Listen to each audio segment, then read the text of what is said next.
Evet, herkese selamlar arkadaşlar. Nasılsınız?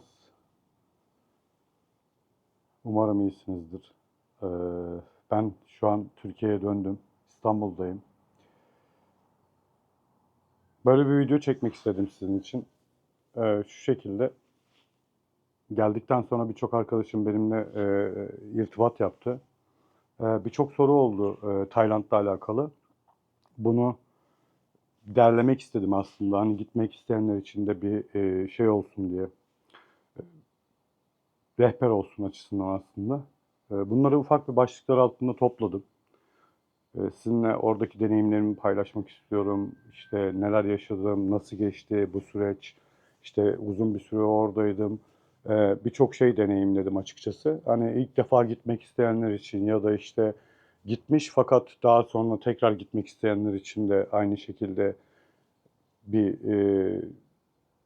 rota olsun diye ya da işte rehber olsun diye. Bunları ben kendi telefonumda başlıklar altında topladım. Buraya bakarak böyle hani bana sorulan soruları cevaplamak açısından ufak bir video çekmek istedim. Yeni geldim. E, Burada biraz işlerim var. Onları halledeceğim. Akabinde tekrardan tabii ki seyahatlerimiz devam edecek. Ama Tayland'la alakalı düşündükleriniz, bilmek istedikleriniz, merak ettikleriniz, işte şu ne kadardı, şu nasıl oldu falan diye böyle birçok soru geldi bana yakın çevremden.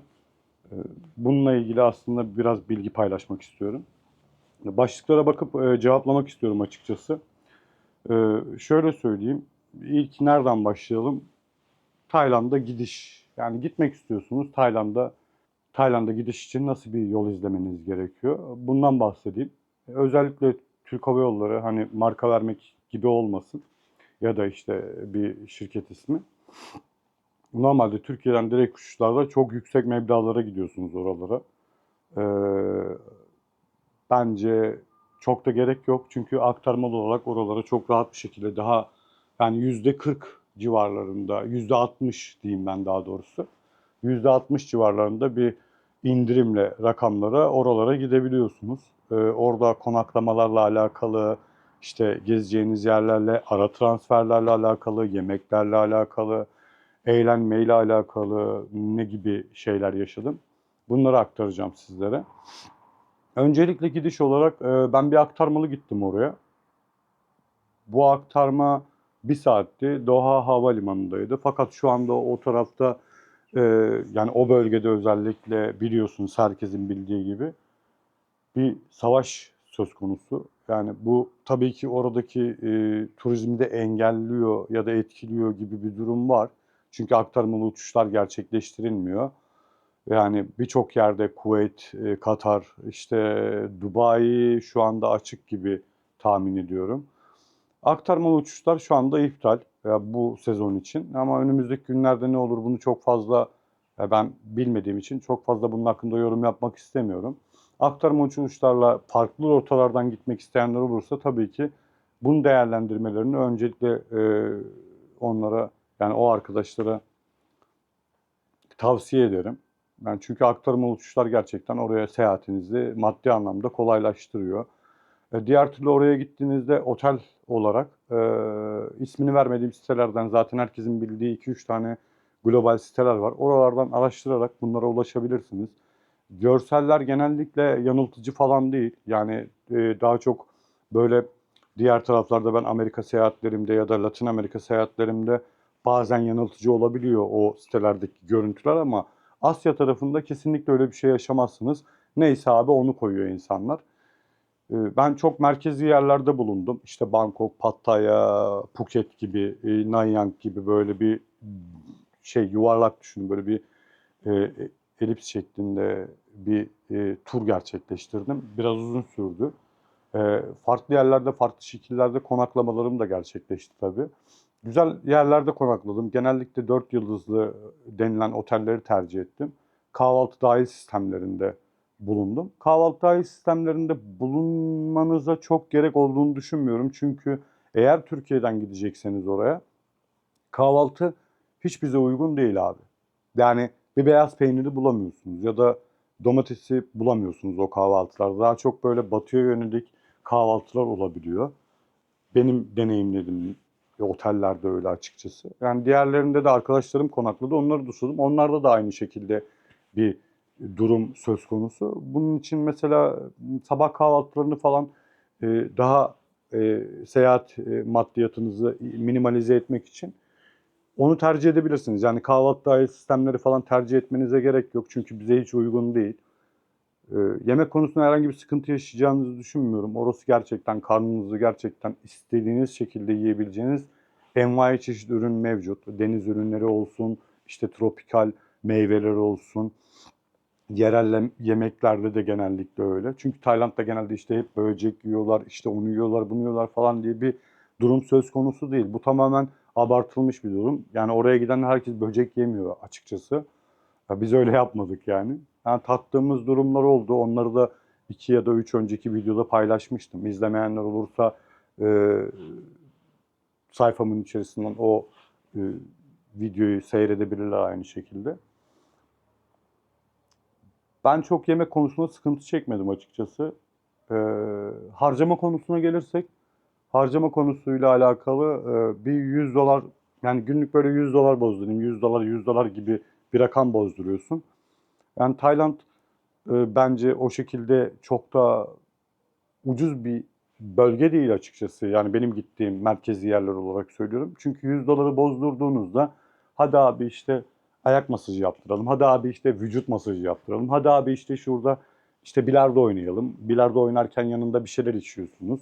Hadi abi şu yemeği yiyelim falan derken o 100 dolar çok hızlı bir şekilde tükeniyor. Tabii Türkiye ekonomisine baktığımızda 100 dolar bugün e, yani 4.000 küsür liralara tekamül ediyor. Ya biz Türkiye'de zaten 4.000 liraları bu şekilde harcamıyoruz. Normal yaşantımız için söylüyorum. Çünkü biz bir seyahat gerçekleştirdiğimizde tabii ki tatil mantığıyla gittiğinizde bunun biraz daha üstüne çıkabiliyorsunuz ama sonuçta yediğimiz yemek ya da içtiğimiz bir alkol ya da işte içtiğimiz bir meyve suyu ya da işte herhangi bir şey. Bunlarla ilgili o kadar yani çarpı 2 ya da çarpı 3'ler çok şey gelmiyor bana, mantıklı gelmiyor. Çünkü gün öyle bir akıyor ki ve sizin karnınız acıktığınızda ben tatildeyim işte bugün işte inanılmaz bir şey yiyeyim falan demiyorsunuz. Sonuçta orada karnınızı doyuruyorsunuz bu arada. Hani böyle bir durum var. O yüzden bunu samimiyetle söylüyorum. 100 dolar günlük olarak size yetmeyebiliyor. Yani çok minimal takılırsanız evet. Bir de bunun şey tarafı var tabii, eğlenme, eğlence tarafı var. Gece hayatında eğer kalacaksanız bu rakam kesinlikle yeterli değil. Çünkü girdiğinizde ki halinizle orada hani gece hayatına girdiniz. Benim birkaç videom var öyle. Girdiniz abi orada duruyorsunuz. Çıktığınızda ertesi gün olduğunda bir bakıyorsunuz kartla ödeme yapıyorsunuz. Genelde öyle oluyor. Nakit çok dönmediği için yani döndürmüyorsunuz yanınızda taşımadığınız için vesaire. Ertesi gün kartınızda çok yüklü meblağlarla karşılaşabiliyorsunuz. Çünkü hayatınızın içine e, özellikle gece hayatını yaşamak isteyen insanlar için söylüyorum. E, bir kere e, yani alkol, uyuşturucu, işte kadın ya da böyle kulüp falan girdiği anda o otomatik olarak şöyle söyleyeyim en fazla ödediğimiz rakamlar bizim e, girip çıktığımızda 15-16 bin baht falandı. Yani nereden baksanız 300-400 dolar, 500 dolar gibi bir rakamlar cebinizden çıkıyor açıkçası. Yani öyle bir durum var. Tabii sizin kendi kontrolünüzde bu. Ama alkolü çok fazla alırsanız ya da yanınıza birisi gelirse o ambiyansta oraların ucu kaçırılıyor. Onunla ilgili bir bilgi vereyim açıkçası. Akabinde nasıl gerçekleşiyor başka?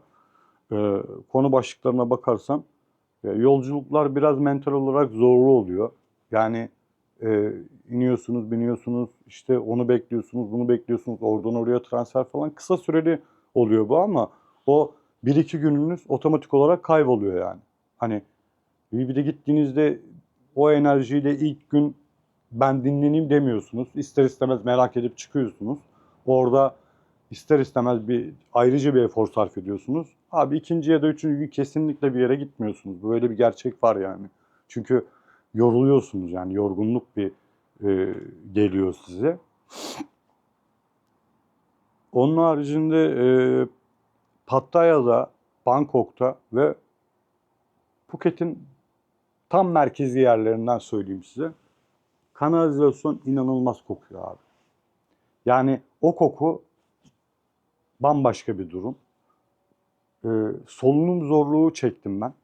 Yani böyle bir yerde yaşıyorum şimdi. İster istemez oraya gittiğim zaman o solunum zorluğunu hissettim. Belki siz işte çok merkezi yerlerde yaşıyorsunuzdur. İstanbul'un göbeğinde Ankara, İzmir ya da herhangi bir şehirde çok böyle caddevari bir yerde yaşıyorsunuzdur. Bunu hissedersiniz ister istemez. O yüzden şey vardı. Yanımda mı şu anda? Bunu göstermek için yanıma aldım bu arada.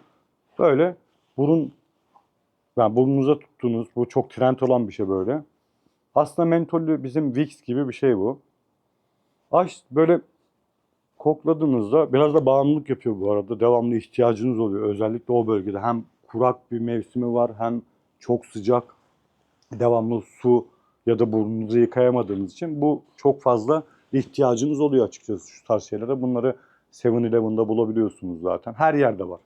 Yani sadece 7-Eleven demeyeyim. O koku olayı gerçekten biraz sıkıntılı bir durumda ama tabii oraya gitmemenize engel değil. Akabinde sivrisinek akşamları benim bulunduğum bölgelerde çok fazla vardı. Yani dışarıda bir yerde oturduğunuzda sivrisinekle alakalı problem yaşıyorsunuz abi. Yani hiç kimse demesin bana ya Tayland'da işte sivrisinek yoktu. Ben işte gece boyu dışarıda oturdum. Yani birçok bölgesini deneyimledim ben. Yani çok fazla tropikal bir yer olduğu için yani yeşillik çok olduğu için o sinekler akşamleyin ışıkla beraber ya da sizin kokunuzla mı olsun bilmiyorum yediğiniz yemeğe belki geliyor. Geliyor abi onlar. Ben 0 RH negatifim bu arada. Bana çok uğramıyordu ama ben yine o şeyleri, fısfısları sıkıyordum yani. Çünkü rahatsız etmemesi gerekiyor. O başka bir şey yani böyle. Eğer çocukla giden aileler olursa ya da işte kendiniz bile gitseniz tek başınıza o sivrisinek birazcık rahatsız edebiliyor açıkçası. Onun haricinde e, masaj fiyatlarını sormuştu mesela arkadaşlarım. Bu arada not aldığım şeylerden ilerliyorum bu videoya. E, Konularla alakalı. Masaj fiyatları Bangkok'ta ve Phuket'te hemen hemen aynı. Pattaya'da biraz daha düşük yani 300 bahta komple body masaj yaptırabiliyorsunuz Pattaya'da ama Phuket'te 400, 450, 500'den aşağı yaptıramıyorsunuz. Ya da yaptırıyor yani öyle bir yer varsa 300'e ya da 200'e yapan yer varsa çok böyle o masaj hizmetini alamıyorsunuz. O başka konulara giriyor. Orada zaten başka şeyler ortaya çıkıyor. Biz o tarz şeylere hiç girmedik. Çünkü ben normalde de hayatımda haftada 2-3 gün masaj yaptırdığım için gerçekten masaj yaptıran yerlere her gün masajımı da yaptırdım. Bununla ilgili kısa videolarda paylaştım açıkçası. Ve o da YouTube kanalımda var. Gerçekten masajını yaptırabiliyorsun, rahatlayabiliyorsun. Gerçekten hizmet almak istiyorsan. Ya o senin şeyinle alakalı. Sen ne istiyorsun abi yani? Hakikaten ne istiyorsun? Ona göre cevabını buluyorsun zaten orada. Ee, Bu konuyu böyle geçeyim ben. Diğer türlü e, bazı videolarda görüyorum Türkler eğleniyorum gerçekten Türkiye'de falan diyorlar. Abi yani ben şeyi de anlamadım. Mesela Türkiye'den kalkıp Tayland'a giden insanlar eğlendiklerini falan zannediyorlarsa gerçekten. Ama hakikaten o kişiler bence Türkiye'yi hakikaten yaşamamışlar. Burada bir şey yaşayamayıp oraya gidip her şeyin böyle hiç görmemişlerden bahsediyorum bu arada. Hiçbir şeyin tadına varmamış ya da burada yaşayacakları şeyler çok pahalı gelmiş gibi onlara. Gidiyorlar orada diyorlar ki ya işte Türkler gerçekten Türkiye'de eğleniyor. Abi ne alakası var ya? Ne alakası var yani şimdi bununla? Yani ben Türkiye'de istediğim zaman istediğim yerde eğlenebiliyorum kardeşim. Sıkıntı yok yani. Hani mevzu şey değil ki işte viskinin fiyatı bu kadar abi. Abi sen her gün eğlenmiyorsun ki zaten. Oraya zaten tatile gidiyorsun. Orada her gün eğlenmek istiyorsun. Tabii ki bu normal. Ama sen Türkiye'de her gün eğlenmiyorsun ki zaten. Türkiye'de öyle bir ambiyans da yok. Zaten çalışıyorsun.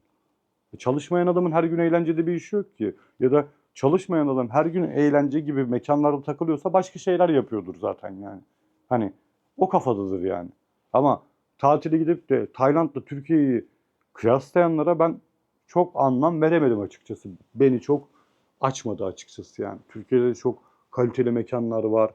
E, Müzik anlamında da aynı şekilde.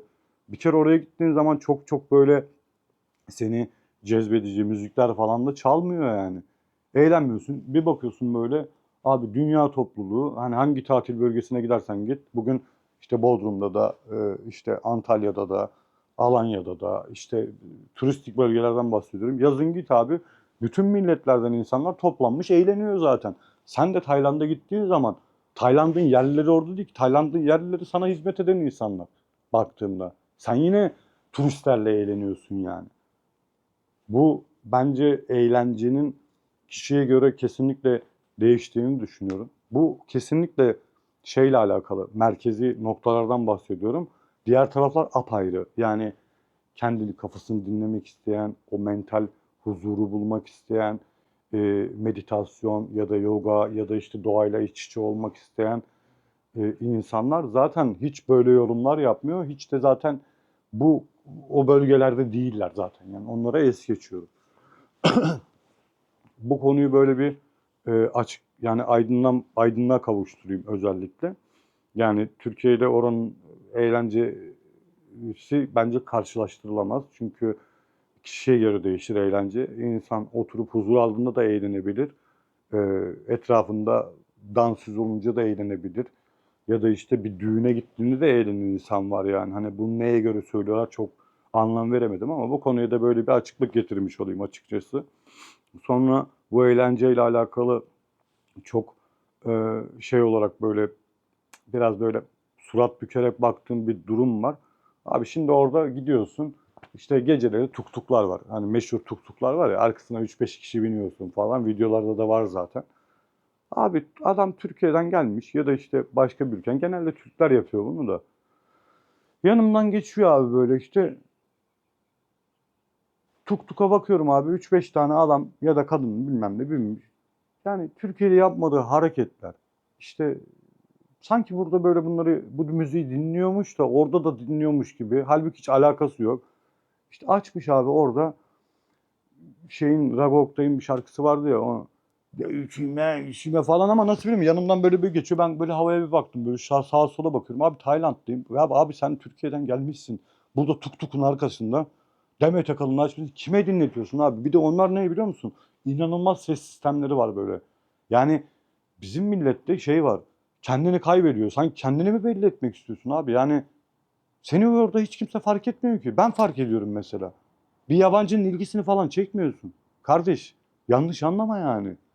Hani o müziği ben duyduğum zaman bakıyorum ve benim tepkim de şu oluyor. Yani hayırdır ya da işte kuro ya da işte ne bileyim hani o argo cümleler var ya. Hay hele ya falan gibi bir şey oluyorsun yani baktığında. Ya gelmişsin Tayland'da eğlenmen gerekirken, bambaşka bir coğrafyadayken, oranın kültürlerini yakalaman gerekirken gitmişsin abi orada Müslüm Gürses'i açmış son ses dinliyor. Abi sen kendi evinde dinle onu ya. Anladın mı? Eğer orayı yaşamak istiyorsan oranın müziğini aç sesli bir şekilde onu dinle. O kültürü yaşa.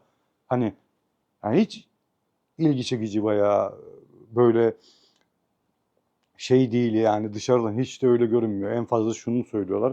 Yanımdan geçen buna birçok kez şahit oldum açıkçası. Ya böyle yapıyorlar yani. Türkler denk geliyor. Yani tuk binmene falan da gerek yok. Zaten geldiğin yer merkezi yer abi. Seni dolaştırdığı yer maksimum 1 kilometre. Ben günde 6-7 kilometre gerektiğinde 10-12 kilometre sadece oraları deneyimlemek için mesela yürüdüğümü biliyorum. Yani ki videolarda da var bu. Yani 1 kilometre için hem para veriyorsun hem kendi kendine saçma sapan rezil oluyorsun. Yani başka hiçbir şey değil abi. Bunları bırakalım. Yani başka bir coğrafyaya gittiğimizde bunları kesinlikle bırakalım abi. Böyle şeyler kesinlikle bizi aşağıya down yapıyor yani. Hiç gerek yok. Ben bu konuyu da özellikle belirtmek istedim. Sonra tekrardan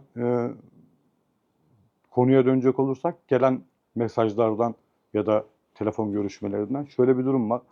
Ee, Diyorlar ki işte biz Türkiye'yi bıraktık burada yaşıyoruz abi falan. Yani bakıyorum evet yaşanabilir.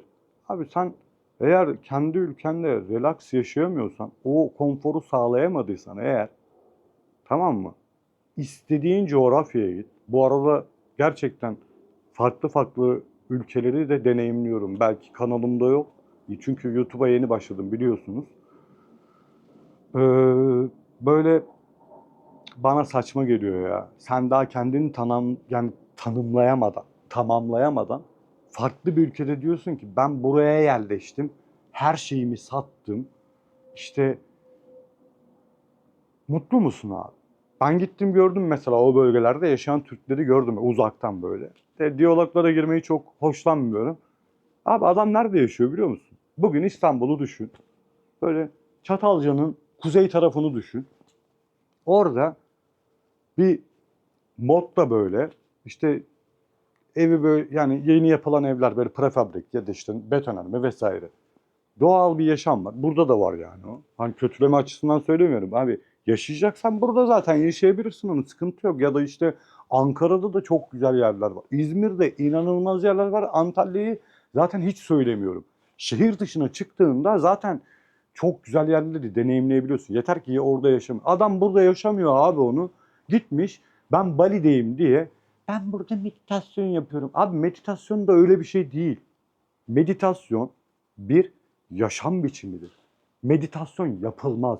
Meditatif yaşanır. Sen kendi hayatında meditatif bir yaşama sahip değilsen eğer içsel olarak bunu dünyanın hangi ülkesine gidersen git yakalayamazsın. Böyle bir şey yok. Kandırmaca yani şöyle insanın kendini kandırmacası. Kendini kandıran insan karşısındaki insana ancak onun vibe'ını verir ama o şeyi yakalayamaz yani. Ve bizimle tanışan insanlar telefonla görüştüğümüzde her zaman şunu söylüyor. Yani abi hani bir oturalım, bir muhabbet edelim.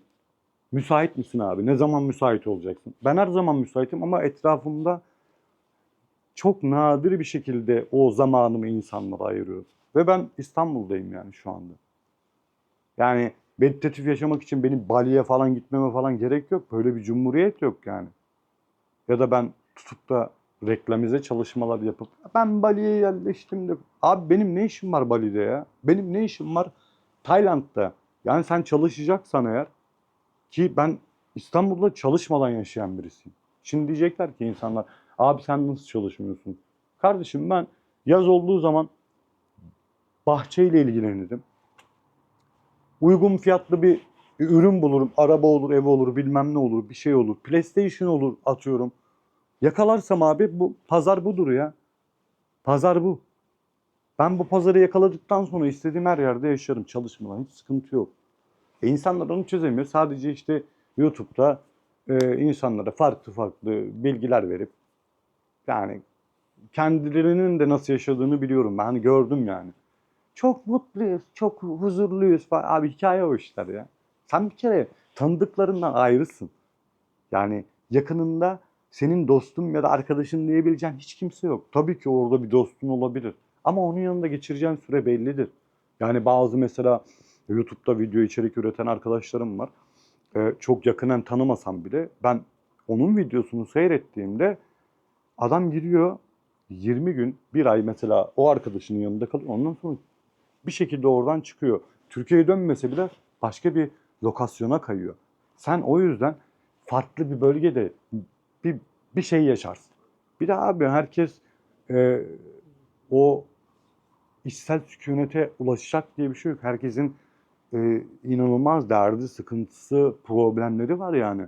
Bunlar içsel olarak yani ruhani olarak kolay atlatılacak şeyler değil.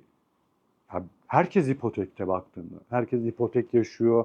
Millet işte bu sadece Türkiye'de böyle değil ki. Yani ben Tayland'da da birçok oranın yerel insanıyla görüştüm, konuştum. Adam diyor ki borcum var benim diyor. Ben diyor tuk tuk aldım onun parasını ödüyorum diyor mesela. Ya da işte dükkan açtım diyor onun her ay diyor bunu yapmam lazım falan diyor yani. Yani sen sadece e, böyle çok keyifli, çok ucuz falan diye bahsettikleri bir ülke değil kesinlikle açıkçası. Bu arada arada yani Bali'ye de kaymış oldum. Aynı coğrafya, aynı yakınlıkta olduğu için böyle bundan bahsetmek istedim. Ya bu konuyu da böyle açıklık getireyim. Herkesin söylediğine inanmayın yani arkadaşlar. Öyle bir gerçek yok yani. Bir süreliğine oradalar, takip edin. Bir süre sonra dönecekler abi. Ya da başka bir yere gidip gelecekler falan, böyle bir oynaklık olacak. O yüzden kimleri takip ettiğinize, kimlere inandığınıza ya da kimleri gerçekten kayda almanız gerektiğine özellikle dikkat edin derim yani. Sonra şey, arkadaşlar bazen şeyi sordu. Abi nasıl işte ambiyans falan. Şu an Tayland abi bildiğin küçük Hindistan ya. Yani inanılmaz dediği Hintler var ve Hintlilerin hepsi erkek. Yani hangi amaçla geldiklerini, ne için orada olduklarını, insan ayrımı yapmak için söylemiyorum. Sadece çok fazla kalabalık olduğu için söylüyorum. Yani Hindistan'a gitmedim diye kesinlikle üzülmesin birisi. Tayland'a gittiyse abi kesinlikle Hindistan'a gitmiş kadar oluyor yani. Kesinlikle.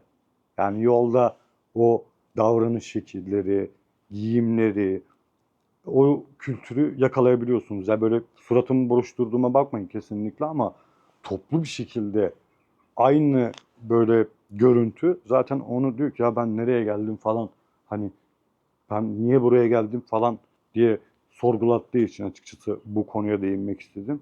Abi her yer Hintli şu anda. 2026'dayız. Mart ayındayız. Böyle bir durum var yani. Bunun haricinde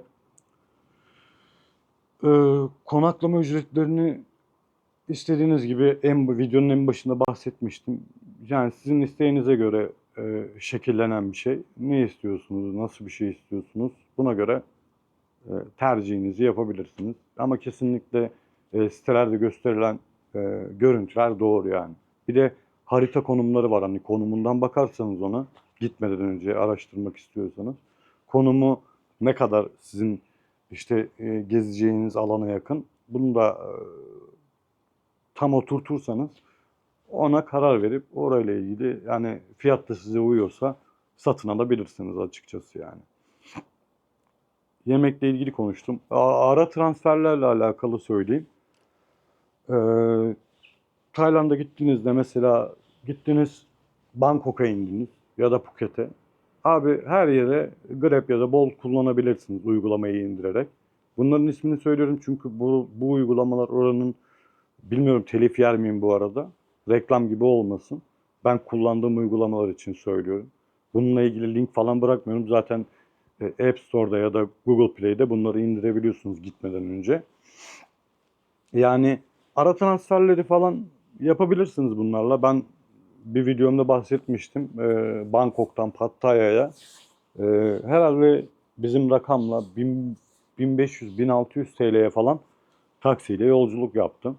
Uzun da bir mesafe ama tabii Pattaya'dan Phuket'e geçtiğim için orada bir uçak transferi söz konusuydu. Orada da küçük bir uçak ayarladım kendime. Onunla geçtim. O da, onun rakamı da herhalde 3000 TL'ye falandı yani. Ara transferleri de yapabiliyorsunuz. Onunla ilgili sıkıntınız olmuyor kesinlikle. Yani dolaşmanız mümkün. Ben bu şekilde. Yani Tayland'la ilgili başka sorular aklıma ne gelir? SIM kart mesela konusu oldu. Birisi sordu bana. Bunu şeyde de sormuşlardı, Amerika'da da. Abi ben reklam olmasın yine eSIM A'ya kullanıyorum.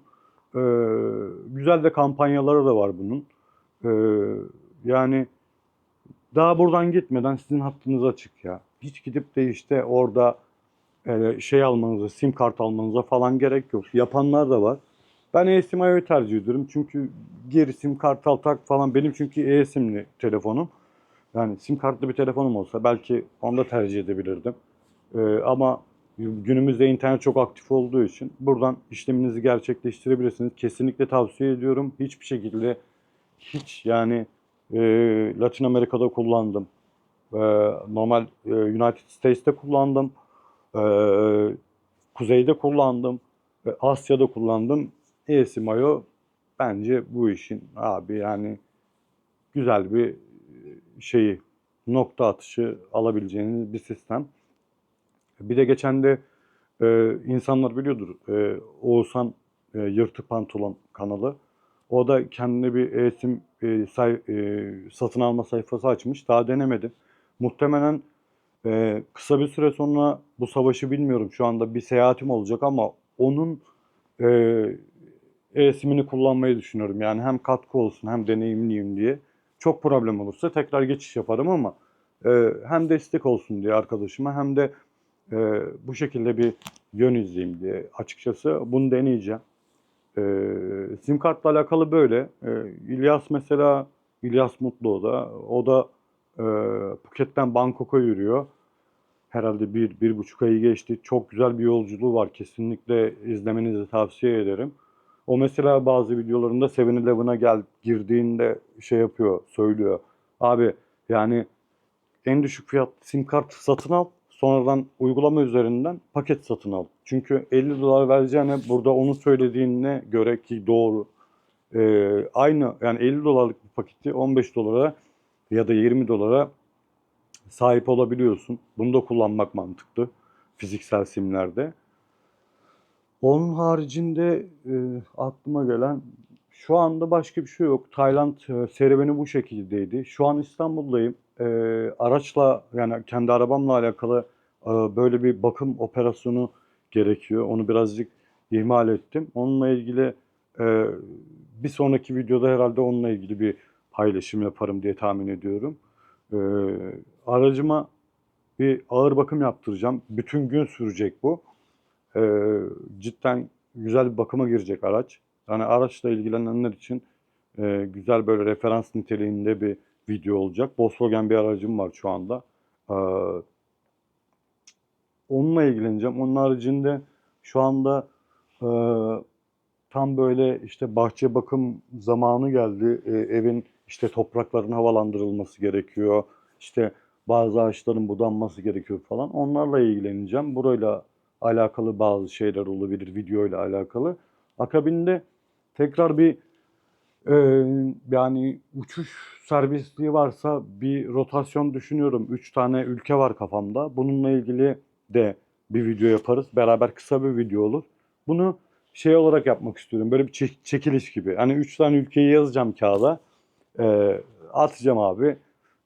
İstediğimi seçeceğim. Hangi ülke çıkarsa ona gitmeye niyet edeceğim. Bakalım o videoda hani göreceğiz hangi ülke. Peki gidebilecek miyiz? O da ayrı bir konu. Ama yani genel olarak bu şekilde. Şu an İstanbul'dayım. Hava soğuk. Öyle bir sıcaktan gelince böyle bir soğuğa girmek biraz değişik oldu ama Miami'den döndüğümde de böyleydi açıkçası. Alışkınım. Yani bu şekilde arkadaşlar. Şimdilik farklı konularla alakalı merak ettikleriniz varsa o bölgeyle Asya ile alakalı yorumlar kısmında bana sorabilirsiniz. Instagram hesabım üzerinden aynı şekilde bana ulaşabilirsiniz. Bu video böyle bilgi amaçlıydı. Geldim diye hem bilgi vermek hem de işte yardımcı olmak diyelim. Bununla ilgiliydi. Videoyu beğendiyseniz beğenmeyi unutmayın. Abone değilseniz lütfen abone olursanız çok sevinirim. Bir sonraki videoda görüşmek üzere. Kendinize çok çok iyi bakın. Hoşça kalın. Bay bay.